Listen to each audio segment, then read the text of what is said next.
আমার 10টা কথা যদি ভুল হয়, একটা কথা যদি সঠিক হয়, আমার ভুলটারে মাটি দিবা, সঠিক কথাটার উপর আমল করবা। আমার আল্লাহ তাআলা কোরআনুল কারীমের মধ্যে বয়ান করতেছেন, ইয়া আইয়ুহাল্লাযীনা আমানু, হে যারা ঈমানদার আছো, ইত্তাকুল্লাহ, তোমরা আল্লাহকে ভয় করো, ওয়াল তানজুরু, তোমাদের প্রত্যেকের তাকানো উচিত, নাফসুম মা কদ্দামাত লিগাদ, তোমাদের পূর্ববর্তীদের দিকে তারা পূর্বে কি প্রেরণ করেছে। ওয়াত্তাকুল্লাহ, তোমরা আল্লাহকে ভয় করো, তোমরা আল্লাহকে ভয় করো। আমার আল্লাহ এই কথা বইলা ক্ষান্ত হন নাই, ওয়াত্তাকুল্লাহ ইন্নাল্লাহা কবীরুম বিমা তা'মালুন। আল্লাহ কয়, বান্দা, নিশ্চয় আমার আল্লাহ তাআলা সকল বান্দাদের অন্তরের খবর সম্পর্কে অবহিত। এবার আপনারা বলেন, ও মহিষাকালীর বাবারা, আমরা মনে মনে ভালো চিন্তা করি না খারাপ চিন্তা করি, মানুষের ক্ষতির চিন্তা করি না ভালো চিন্তা করি, আমার আল্লাহ এই খবর সম্পর্কে জানে কি জানে না? এ মুসলমান, এ নবীর উম্মতের দল, হযরত আবুল হাসান নূরে বাগদাদী রাহমাতুল্লাহ আলাইহি নামক একজন আল্লাহ তাআলার বান্দা ছিলেন, যিনি বসবাস করতেন বাগদাদ নগরীতে, যিনার বাড়ি হইল শাম দেশে। উনি শাম দেশ থেকে পড়ালেখা করার জন্য বাগদাদে আগমন করেছে। আবুল হাসান নূরে বাগদাদী উনি কোনো সাধারণ ওলি না। যেই জামানায় জুলমুন মিশরি, যেই জামানায় সুনায়েত বাগদাদী, যেই জামানায় বড় বড় ওলি ছিলেন, ওই জামানার ওলি হইল হযরত আবুল হাসান নূরে বাগদাদী। আবুল হাসান নূরে বাগদাদী এমনি নূরে বাগদাদী হয় নাই, উনি একটা বাড়িতে তাইকা পড়ালেখা করেছেন। ওই বাড়ির মধ্যে পড়ালেখারত অবস্থায় ওনার বাড়ির মালিক রাত্রবেলা ঘর থেকে বের হয়ে দেখে আবুল হাসান যেই ঘরের মধ্যে পড়ালেখা করে তার ঘরের মধ্যে তাইকা আসমান পর্যন্ত একটা নূরের তাজাল্লি দেখা যায়। এবার ওই ঘরের বাদশা মালিক যাইয়া সুনায়েত বাগদাদীর কাছে যা ফরিয়াদ জানায়, হুজুর, আমি তো আমার ঘরের বাড়ির যে হুজুরটাকে দেখলাম, ওনার ঘর থেকে একটা নূরের আলো আসমান পর্যন্ত দেখা যায়, আমার মনে হয় এই ছেলেটা কোনো সাধারণ ছেলে না। সুনায়েত বাগদাদী কয়, না না, উনি কোনো সাধারণ ছেলে না। ওনার জন্মের আগে ওনার আব্বা জান ইন্তেকাল করেছে, ওনার জন্মের পরে 7 বছরের মাথায় ওনার আম্মা জান ইন্তেকাল করেছে, কিন্তু ওনার আম্মা জান ওনার জন্মের পর থেকে, যখন থেকে ওনার রক্ত প্রবাহিত হওয়া বন্ধ হয়েছে, এরপর থেকে আর কোনোদিন উনি তাহাজ্জুদের নামাজও কাজা করে নাই। আমরা তো ফজর বলেন, যোহর বলেন, আসর বলেন, মাগরিব বলেন, এশা বলেন, আমাদের 5 ওয়াক্ত নামাজের তো কাজা হয়ে যায়। আর হযরত আবুল হাসানের মা, উনি তাহাজ্জুদের নামাজ কাজা করতেন না, মানে তাহাজ্জুদের নামাজ ছাড়তেন না। এবার বলেন, এই নামাজের বরকত আছে না নাই? আপনাদের কি কষ্ট হইতাছে? নামাজদার বরকত আসেনি? আছে। আপনাদের যদি কষ্ট হয়, আপনারা ধৈর্যের সাথে বসবেন, কত সুন্দর হইতো যদি সবগুলা মানুষ বসত। তারাই অবশ্য না, আপনারা কইেন না, আমি না কইয়ে দিলাম, বলা যাবে না, আপনারা দাঁড়াই অবশ্য, মানে সামনে থাকলে দেখে দেখে ওয়াজ করতাম, এবং তারা আমার দেখে, আমি আর দেখি। আচ্ছা, যদি ফোলা মায়ের দেখে, মাইয়া যদি ফোলারে দেখে, ফোলা যদি মায়ের না দেখে, বিয়াটা হইয়া গেল গা, তে বাসরেতে যদি যায় দেয় ফোলাটা কালা, মায়েরা কালা, তখন আর তার রুচি লেবো গোটার প্রতি। অবস্থা এমন হইলো, তোমরা আমারে দেখে চিনবা, কিন্তু আমি তোমারে চিনতাম না। আজকাল যে ঢাকা শহরে ঘুরি আর কুমিল্লা শহরে ঘুরি, হুজুর আসসালামু আলাইকুম, চিনছুন নি হুজুর আমারে? চিনছুন না তো, বাড়ি কো? হুজুর কিশোরগঞ্জ, মাহফিল করছুন যে জয় কা, তুই আমারে দেখছস, আমি তোরে দেখছি না? দেখি না হুজুর, তো তোরা চিনলাম কেমন? আমি বিষয় তো এইটা হইছে, তোমরা আমারে দেখতাছো, কিন্তু আমি তোমারে দেখতাছি না। মন চাইলে বইও, মন না চাইলে বইয়ার দরকার নেই। আল্লাহ আমরারই কবুল করুক, আমিন কর। ওয়াজ যেটা দর্শি এটা করবনি, আপনারা আসুননি, একটু মুহাব্বতে দুরূদ শরীফ পড়েন, আল্লাহুম্মা সাল্লি আলা। মোবাইলটা দিতে বললাম, শুধুটা আছে আছে, মুহাম্মাদ ওয়া আলা আলি।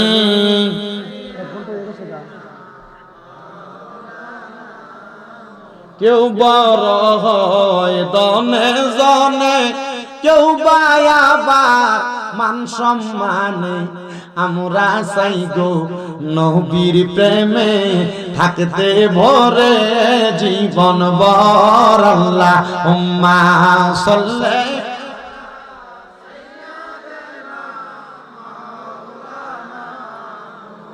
ওয়া আলা আলি সাইয়্যিদিনা।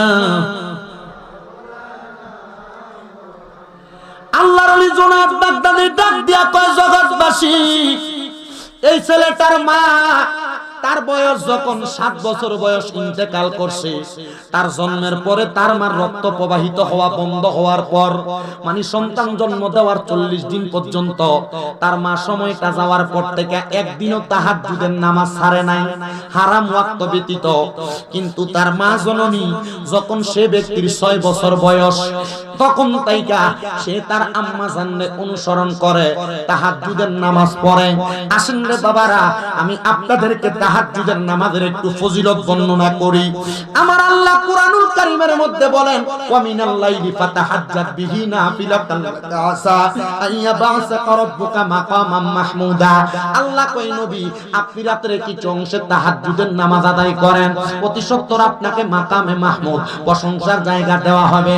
আমার নবীজি এই আয়াত যখন আমার নবীর উপর নাযিল হইছে, আমার নবীজি মা আয়েশা সিদ্দিকা রাদিয়াল্লাহু তাআলা আনহার সাথে একই হুজরা মুবারকের মধ্যে অবস্থান করতেছে। আমার নবীজি শ্রদ্ধার মধ্যে যে কান্নাকাটি করতেছে।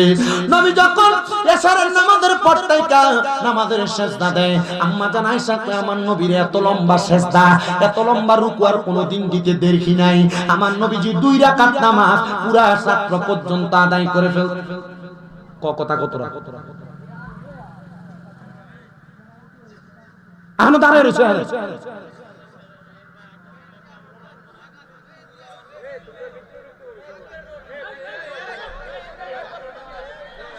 আমার মুসলমান ইমানদার, এ নবীর উম্মতের দল, আমার আল্লাহ পাক রব্বুল আলামিনের পেয়ারা হাবিব মা আয়েশা সিদ্দিকা বলে, নবী গো, আপনি নবী 2 রাকাত নামাজ আদায় করেছেন, পুরাটা রাত লেগে গেছে।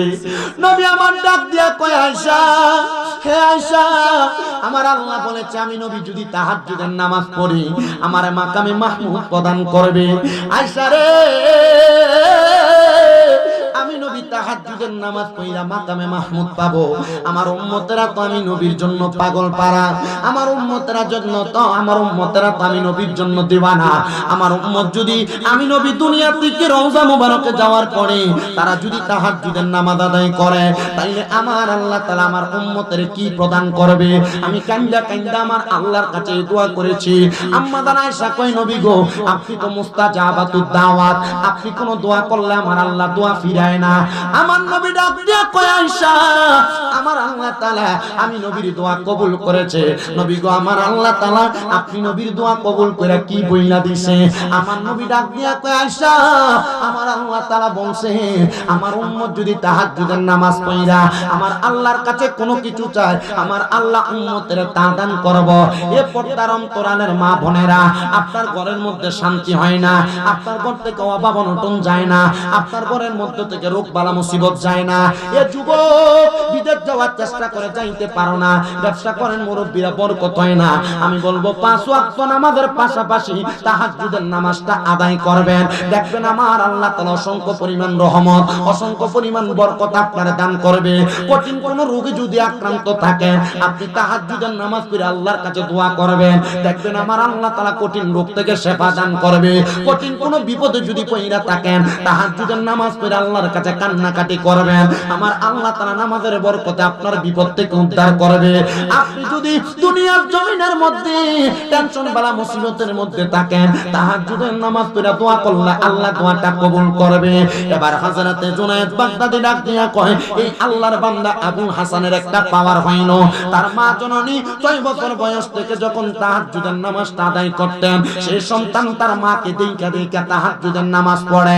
ওই সন্তানের তাহাজ্জুদ নামাজ যখন পড়ে, তার নামাজটা আমার আল্লাহর কাছে একাগ্রতার সাথে কবুল হয়ে যায়। সে যখন নামাজ পড়ে, তার নামাজের সময় আল্লাহর অসংখ্য পরিমাণ রহমতের ফেরেশতারা তার ঘরে নাযিল হয়। এই জন্য তার ঘর থেকে আসমান পর্যন্ত একটা নূরের তাজাল্লি দেখা যায়।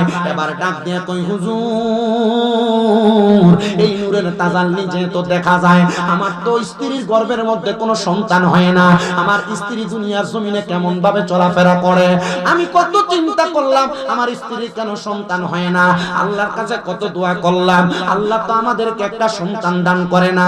এখন এনা ডাক্তার বাইন হইছে, ডাক্তার বাইন হইয়া কত রকমের চিকিৎসা বের করছে।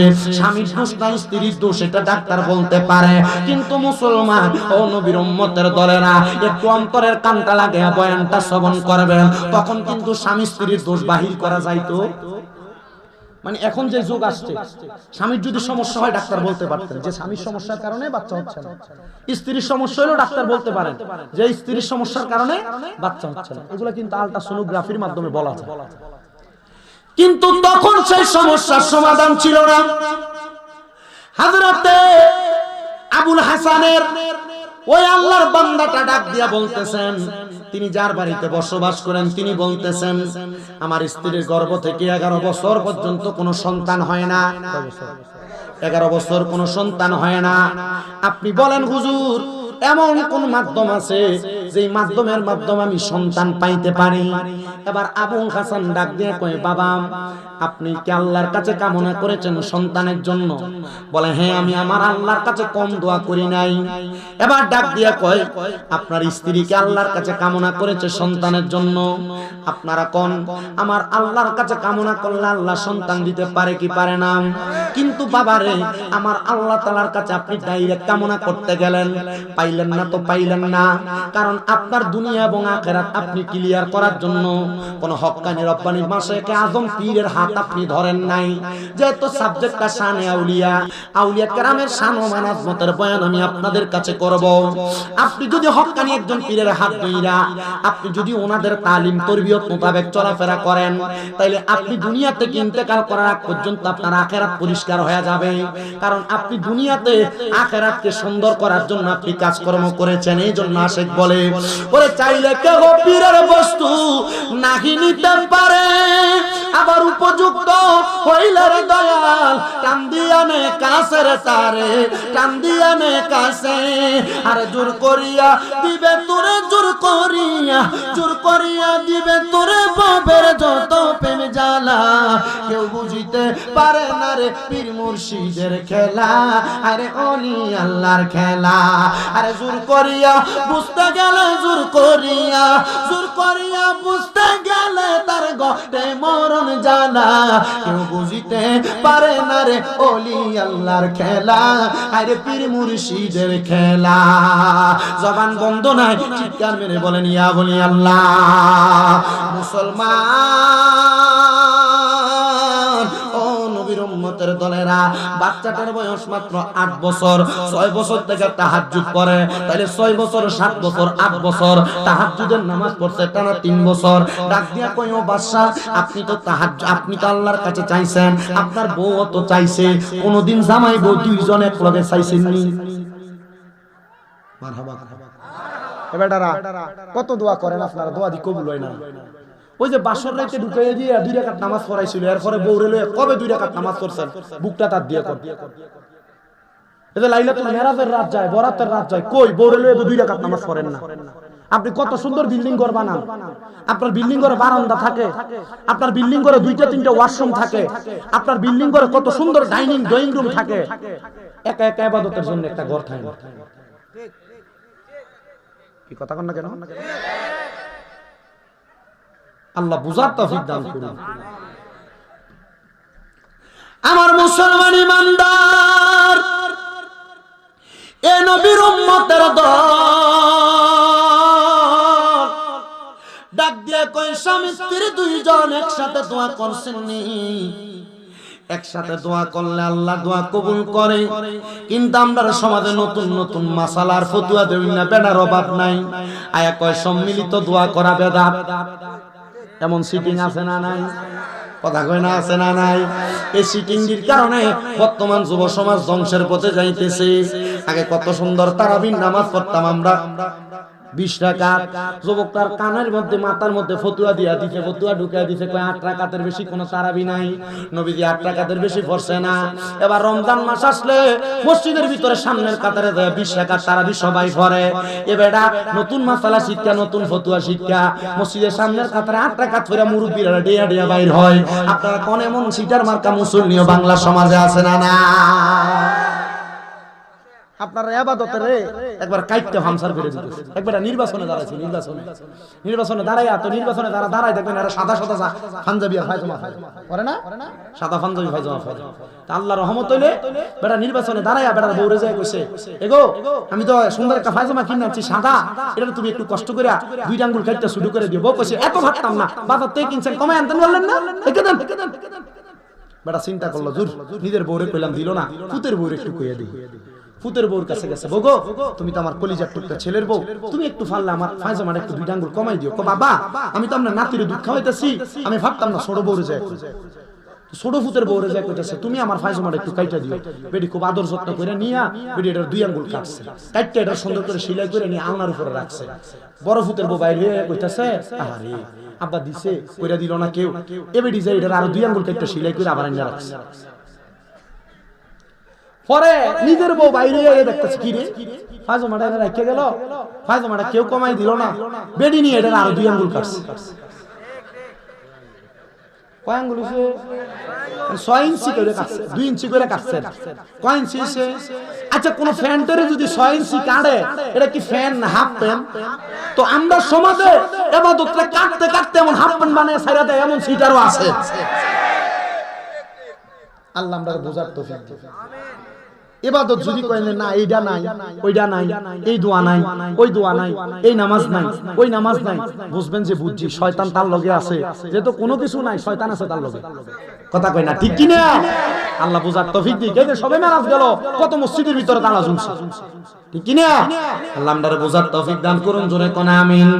আমার মুসলমান ইমানদারের দলেরা এবার ডাক দিয়া কই জামাই বউ এক লগে দোয়া করবা। এ পর্দার অন্তরালের মা বোনেরা মনে রাখবেন এক লগে দোয়া করলে দোয়া কবুল হয়। তো যারা কই এক লগে কোনো দোয়া নাই, আমি গত জুমার আগে জুমা আমার মসজিদের সম্মিলিত দোয়ার ব্যাপারে আমি একটা হাদিস শরীফ পড়ছিলাম। নবী আমার নবীজির হুজরা মুবারক থেকে বের হইয়া নবীজির কলিজার টুকরা সাহাবী আনাস রাদিয়াল্লাহু তাআলা ঘুরে নিয়ে বের হইছেন। বের হওয়ার পরে আমার নবী ডাক দিয়া কয় আনাস তুমি আমি যা দেখতেছি তুমি দেখতে পাও কিনা? আনাস রাদিয়াল্লাহু তাআলা ডাক দিয়া কয় ইয়া রাসূলুল্লাহ না আমি দেখতেছি না, তবে আমি দেখতেছি আপনি তাকিয়ে আছেন, একসাথে অনেকগুলা লোক আসমানের দিকে হাত উঠে দোয়া করতেছে। আমার নবী ডাক দিয়া কয় আনাস আমি শুধু এইটা দেখি না, আমি দেখতেছি যারা যারা দোয়া করতেছে তাদের প্রত্যেকের হাতের মধ্যে আল্লাহ তাআলার নূর দেখা যায়। আনাস রাদিয়াল্লাহু তাআলা ডাক দিয়া কয় ইয়া রাসূলুল্লাহ আপনি দোয়া করেন আমি যেন সেই নূরটা দেখতে পাই। আমার নবী দোয়া করলেন। আনাস রাদিয়াল্লাহু তাআলা বলেন আমি তাকে দেখলাম, এবার নূরটা আমার চোখ দিয়েও দেখতেছি। এবার আমার নবী বলে আনাস তাড়াতাড়ি করো আমরা তাদের সাথে দোয়াতে যে শরীক হই। এবার আমার নবী হযরতে আনাস রাদিয়াল্লাহু তাআলা একসাথে ওই দোয়ার মধ্যে শরীক হওয়ার জন্য গেলেন। তারা যেই দোয়া করলেন আমার নবীর সাথে সাথে আমিন বললেন। আরে বাবা মনে রাখবা সবাই যদি কোনো জায়গার মধ্যে কোনো দোয়া করে কেউ যদি আমিন বলে, তারা যেই দোয়া করে এই দোয়াটার অংশীদার আমিন বলনে ওয়ালা ব্যক্তিও পাওয়া যায়। এবার রাহমাতুল লিল আলামিন নবীর এই হাদিসে মুবারাক আনাস রাদিয়াল্লাহু তাআলা বর্ণনা করতেছে, আমরা যে জায়গার মধ্যে দেখলাম অনেকগুলা মানুষ একসাথে দোয়া করে, তারা দোয়া করতেছিল তাদের এলাকার মধ্যে বৃষ্টি নাই, খরা লাগছে, তারা দোয়া করছে আল্লাহ যেন তাদেরকে বৃষ্টি প্রদান করে। আর আমার নবী আমিন আমিন বলেছে। আমরা এখান থেকে মসজিদে নববীতে যাওয়ার পর একটানা 7 দিন পর্যন্ত বৃষ্টি হয়েছে। তার মানে বোঝা যায় একসাথে অনেক ব্যক্তি দোয়া করলে দোয়া কবুল হয়ে যায়। এজন্য সবাই একসাথে বেশি বেশি করে দোয়া করবেন।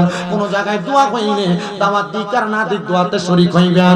মনে রাখবেন একসাথে দোয়া করলে দোয়া কবুল হয়ে যায়। এবার আল্লাহর ওলি হযরতে আবুল হাসান ডাক দিয়ে বলতেছে, এ বাবা আপনি কি দোয়া করেছেন আপনার স্ত্রীকে নিয়ে?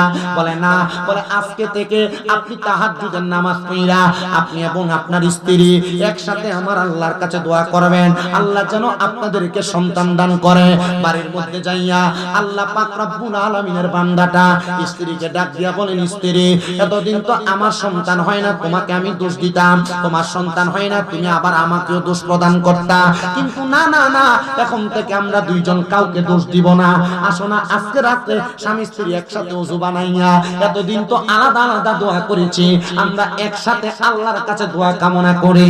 এবার স্বামী স্ত্রী দুইজন ওযু বানাইয়া রাত্রবেলা আল্লাহ তাআলার কাছে দোয়া কামনা করতেছে। আল্লাহ তাআলার কাছে ডাক দিয়া কই মনি ও দয়াল আল্লাহ, আপনি আমার একটা সন্তান দান করেন, একটা সন্তান দান করেন, একটা সন্তান দান করেন। আপনারা বলেন আল্লাহর কাছে কান্নাকাটি কই না সন্তান চাইলে আমার আল্লাহ সন্তান দিতে পারে কি পারে না? ওনারা দুইজন বলে তাহাজ্জুদের নামাজ একটানা 3 মাস পর্যন্ত করেছি। 3 মাস, কয় মাস? একটানা 3 মাস পর্যন্ত তাহাজ্জুদের নামাজ পড়া আমরা স্বামী স্ত্রী একসাথে দোয়া করেছি।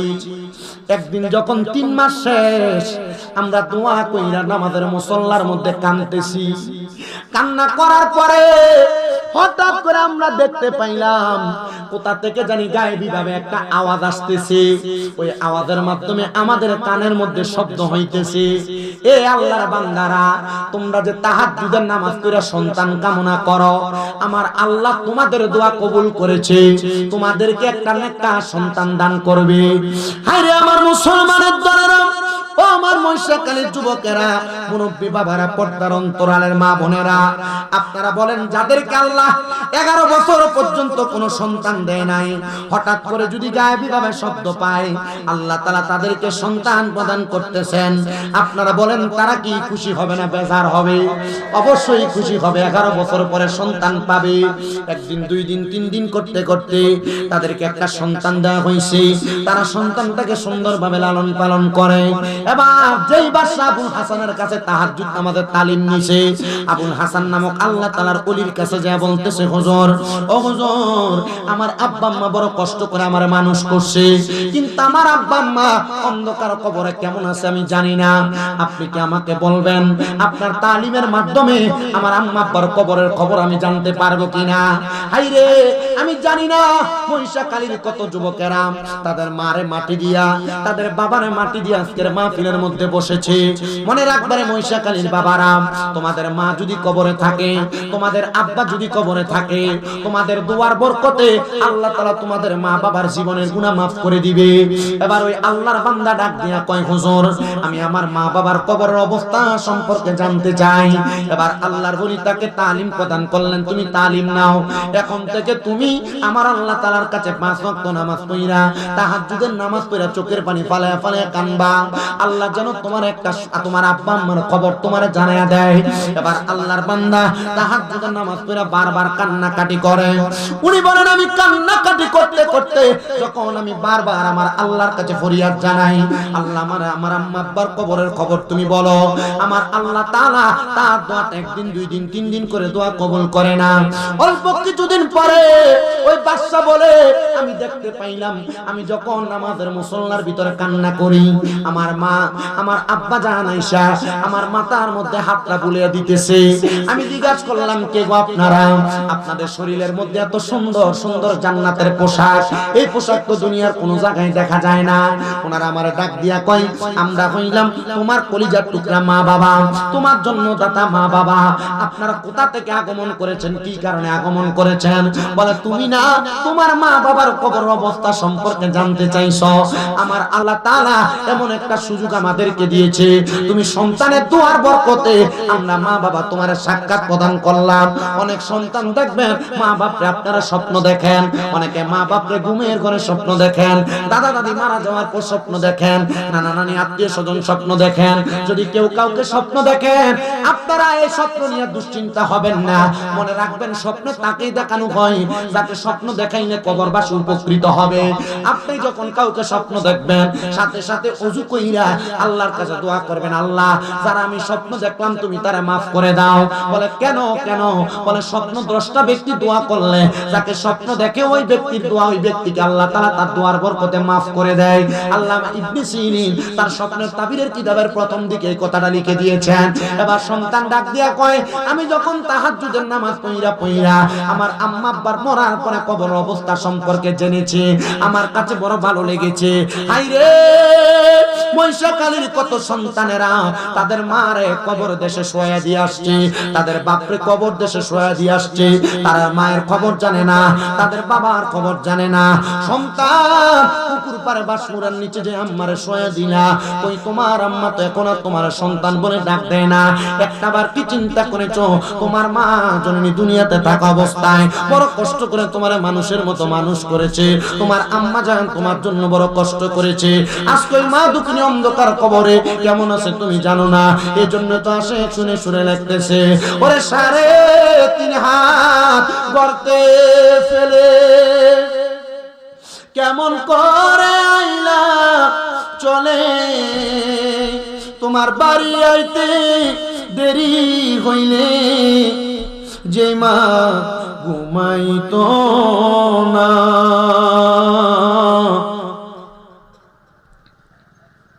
ওই কবর দেশে মায়ের পাশে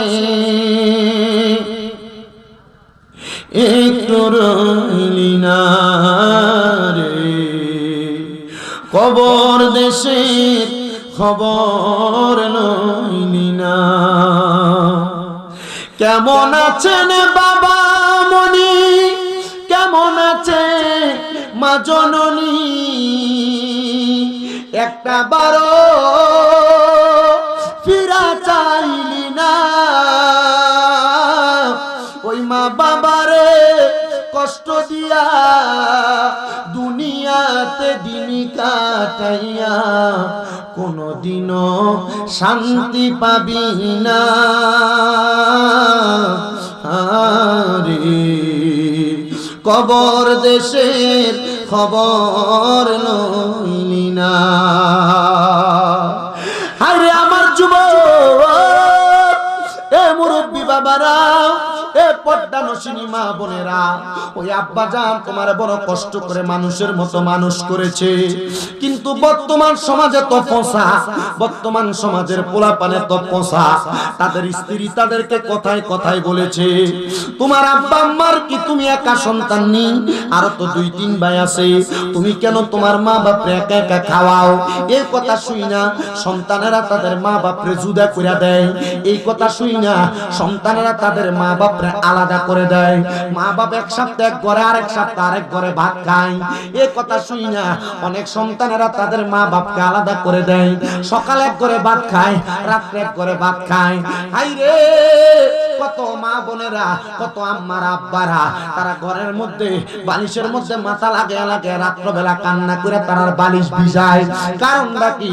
কারণ তারার ফুটে তারার লোক উঁচা গলায় কথা কয়, তারা সন্তান তারা দাম দিয়া কথা কয় না, তারা সন্তান তারারে বাদ দেয় না। সন্তান বুইলা গেছো তোমার আব্বা জানের কষ্টের কথা, তোমার আব্বা জানের জুতাটা চিরা চিরা পায়ের গোড়ালিটা রাস্তার সাথে লাগতো, তোমার আব্বা জান কোনো দামি জুতা পরে নাই, তুমি সন্তানরে নতুন জুতা কিনা পরাইছে। আজকে ওই আব্বা জান অন্ধকার কবরে, এ সন্তান ঈদের দিনে আব্বা জান কোনো নতুন জামা কাপড় পরে নাই, তোমার আব্বা জান অন্ধকার কবরে। আব্বা জান কবরে কেমন আছে তুমি জানো না। হাইরে তোমার কাছে টাকার অভাব নাই, কিন্তু তোমার আব্বার বড় অভাব, আব্বা জানলে 1000 টাকা দিয়ে একটা দামি লুঙ্গি কিনা পাঞ্জাবি কিনা পরাইতে পারো না। এ সন্তানের দল তোমার আম্মা জান অন্ধকার কবরে। মনে আসেনি তোমার মা কাপড় রাস্তার মধ্যে 10-20 টাকা বাইন্দা রাখতো, তুমি সন্তান কই টাকাটা মা জননী খুইলা দিয়া দিত, কিন্তু মা নিজের কাপড়টারে সেলাই কইরা কইরা পরতো। হাইরে আজকে তোমরা সন্তানের কাছে কত টাকা, কিন্তু তোমাদের মা দুঃখিনী দুনিয়াতে নাই, ওই মা দুঃখিনী অন্ধকার কবরে। ওই আম্মা আব্বারে অনেক সন্তানেরা বাদ দেয় না, আম্মা আব্বারে কষ্ট দেয়, আম্মা আব্বারে ধমক দেয়। দে রে আমার মহিষাখালীর যুবক, দে রে আমার মুরব্বী বাবারা, তোরার পাও আমার সামনে দে, আমি আমার জিব্বা লাগাইয়া তোমার পাও পরিষ্কার করে দিব। তবু আদা করবা, এখান থেকে বাড়িতে যে মা বাবার পায়ে ধরবা, আম্মা আব্বার পাউডার মধ্যে ধরে বলবা মা ও আব্বা জান আল্লাহর রাস্তায় আমি সন্তানকে মাফ করে দেন। যতক্ষণ পর্যন্ত তোমার মা বাবা তোমার বলছে মাফ করে দিছি, ততক্ষণ পর্যন্ত মা বাবার পাও তুমি ছাইরো না। বলে কেন কেন? ওই আম্মা আব্বার মনে কষ্ট দিয়া, আম্মা আব্বারে নারাজ কইরা তুমি মক্কা মদিনা হজ করতে গেলে হজ কবুল হবে না, নামাজ পড়লে নামাজ কবুল হবে না। আম্মা আব্বা যদি খুশি হইয়া যায়, আল্লাহর নবীর হাদিসে মুবারাকা রাদা রব্বি ফি রিদাল ওয়ালিদাইন, আম্মা আব্বার সন্তুষ্টিতে আমার আল্লাহ তাআলা সন্তুষ্ট হইয়া যায়। কেউ যদি ওই মা বাবার মনে কষ্ট দিয়া থাকো, ওয়াদা করে কান থেকে বাড়িতে যা মা বাবার পায়ে ধরে মাপ চাইবা। আজকে মহিষাকালীর মাহফিলটা কবুল হবে কিনা আমি এটার গ্যারান্টি দিতে পারবো না, তবে একটা কথা বইলা যাই, মহিষাকালীর কোন দোকানে বইসা বইসা কোন মুরব্বিরে যদি আগামী কালকে বলতে শুনো, হ্যাঁ শামীম রাদার ওয়াজ শুই না, আমার সন্তান আমার পায়ে ধরে মাপ চাইছে, মনে করবা মাহফিল কবুল হয়ে গেছে। অনেক সন্তান চিন্তা করে, হুজুর আমি কেমনে আমার মা বাবার পায়ে ধরে মাপ চাইবো, আমার তো শরম লাগে, আমার তো লজ্জা লাগে, আমি তো দুই ঈদের সময় মা বাবার পা ছুঁয়া সালামও করি না। আমি বলবো রে সন্তান, সালাম করো আর না করো, আম্মা আব্বার কদমে দললে তোমার দাম কমবে না, আম্মা আব্বার কদমে দললে তোমার সম্মান কমবে না, আম্মা আব্বার কদমে দললে আল্লাহ তাআলা তোমার সম্মান ইজ্জত বাড়ায়া দিবে। কিন্তু সন্তানের দল, তুমি তো তোমার মা বাবার কদমে ধরতে চাও না, তোমার শিরক বেদাতের ফতোয়া দিয়া দূরে রাইখা দেয়। মনে রাখবা, আম্মা আব্বার কদমে শুধু ধরা না, মাঝে মাঝে সুযোগ পেলে মা বাবার পায়ের মধ্যে চুমা দিবা। আম্মা আব্বার কদমে চুমা দিলে আল্লাহর জান্নাতের চৌকারে চুমা দেওয়ার সওয়াব পাওয়া যায়। আইরে সন্তানের দল, আম্মা আব্বার পায়ে চুমা দিব দূরের কথা, অনেকে চিন্তা করে হুজুর যাদের বাড়িতে আব্বা আছে তারা বাড়িতে যাইয়া আব্বার পায়ে ধরে মাপ চাইবো। হুজুর আমার তো আব্বা নাই, রে আব্বা জান আমার এত কষ্ট করে মানুষ করছে, আমি কার পায়ে ধরে মাপ চাইবো? পর্দানসিনী কত মা বোনেরা কান্দে, তারা আব্বা জান অন্ধকার কবরে, তাদের কাছে টাকা আছে পয়সা আছে, কিন্তু আব্বা জান অন্ধকার কবরে। কে বাবা তুমি কেমন আছো ছোট মাটির ঘরে, তোমার কথা হৃদয় মাঝে পড়ছে বারে বারে, ভালোবাসি তোমায় বাবা বুকটা যে যাইছি রে, তোমার কথা হৃদয় মাঝে পড়ছে বারে বারে। বাবা গো ও বাবা, বাবা গো ও বাবা, আল্লাহ কোন সন্তান জানি তাদের আব্বারে হারায়া আজকের মাহফিলের মধ্যে কান্দে, আল্লাহ তাদের আব্বার কবর জান্নাতের বাগান বানাও। সন্তানের দল, অনেক সন্তান চিন্তা করে হুজুর যাদের বাড়িতে মা আছে তারা বাড়িতে যাইয়া মার পায়ে ধরে মাপ চাইবো, আমার তো মা নাই, আমি কার পায়ে ধরে মাপ চাইবো? আমি বলবো সন্তানের দলেরা, আম্মা জান যদি কবরে থাকে, আব্বা জান যদি কবরে থাকে, আজকের মাহফিলের যিনি সম্মানিত সভাপতি আপনাদের পাড্ডা দারুর রহমত সিদ্দিকিয়া দরবার শরীফের গদিনী শিল্পী সাহেব হুজুর কেবলা হযরত মাওলানা মুহাম্মদ শফিকুল ইসলাম সিদ্দিকী হুজুর কেবলার সাথে আখিরি মুনাজাত কইরা আল্লাহর কাছে চোখের মনি কোটার মধ্যে পানি ফালায়া ফালায়া কান্না করবেন। মনে রাখবেন, আপনার পানির ফোঁটাটা মাটিতে পড়ার আগে আমার আল্লাহ তাআলা আপনার মা বাবার জীবনের গুনাহ মাফ করে দিবে। যেহেতু আল্লাহর একজন ওলি, ওলিদের উসিলায় আল্লাহ তাআলা দোয়া কবুল করে। এবার আপনারা বলেন, আল্লাহ তাআলার কাছে আমরা ওলিদের উসিলায় দোয়া করলে আম্মা আব্বার কবরের আযাব আমাদের কামাই রুজির মধ্যে আল্লাহ তাআলা সকল কাজের মধ্যে বরকত দিতে পারে কি পারে না? নারে রিসালাত, আহলে সুন্নাত ওয়াল জামাত, পারদা সিদ্দিকিয়া দরবার শরীফ।